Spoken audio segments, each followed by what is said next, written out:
কমিশনের প্রত্যাশা হচ্ছে পারতপক্ষে 100% কেন্দ্রে সিসিটিভি লাগিয়ে ফেলা।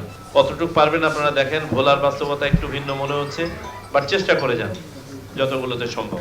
এখনো হাতে 11 দিন সময় আছে, চেষ্টা করলে আমার মনে হয় আরো উন্নতি করতে পারবেন। এতে করে এফারেন্সটাও বাড়বে, কেন্দ্রে কেউ আপনার কোনো অসৎ কাজ করার সাহস পাবে না। আর দ্বিতীয়ত হচ্ছে আপনাদের হাতে ভালো এভিডেন্স থাকবে।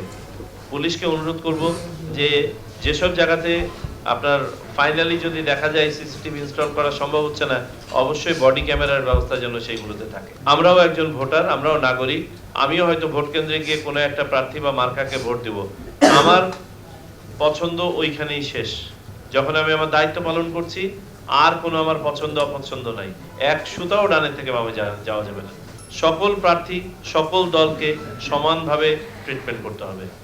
আমাদেরকে নিশ্চিত করতে হবে সকল ভোটার, সে বয়স, ধর্ম, বর্ণ, গোত্র, লিঙ্গ ভেদে যেন কেন্দ্রে নিরাপদে এসে ভোট দিতে পারেন।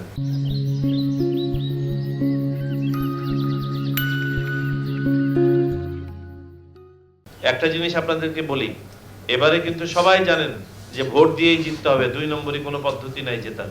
কোনো অবৈধ প্রভাব ভোট কেন্দ্রের বাইরে ঘটবে না, এটা ভাবার কোনো কারণ নাই।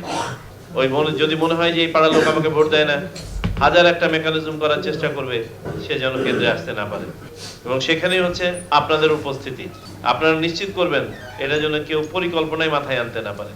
তো নিরপেক্ষতার ব্যাপারটা হচ্ছে অনেক বড়, এটা আমাদেরকে নিশ্চিত করতে হবে। নির্বাচন কমিশন এবং সরকারের পক্ষ থেকে আপনাদেরকে বলে রাখি, আজ পর্যন্ত কোনো ইনস্ট্রাকশন আপনাদেরকে দেওয়া হয় নাই যেটা পক্ষপাতমূলক, ভবিষ্যতেও দেওয়া হবে না। তদুপরি যদি কেউ নির্বাচন অনুষ্ঠানের সাথে সম্পৃক্ত কোনো ব্যক্তি যদি তার পছন্দ অপছন্দের ঊর্ধ্বে উঠতে না পারেন এবং নিরপেক্ষতা হারান, তার ব্যাপারে নির্বাচন কমিশন ভয়ানক কঠিন হবে।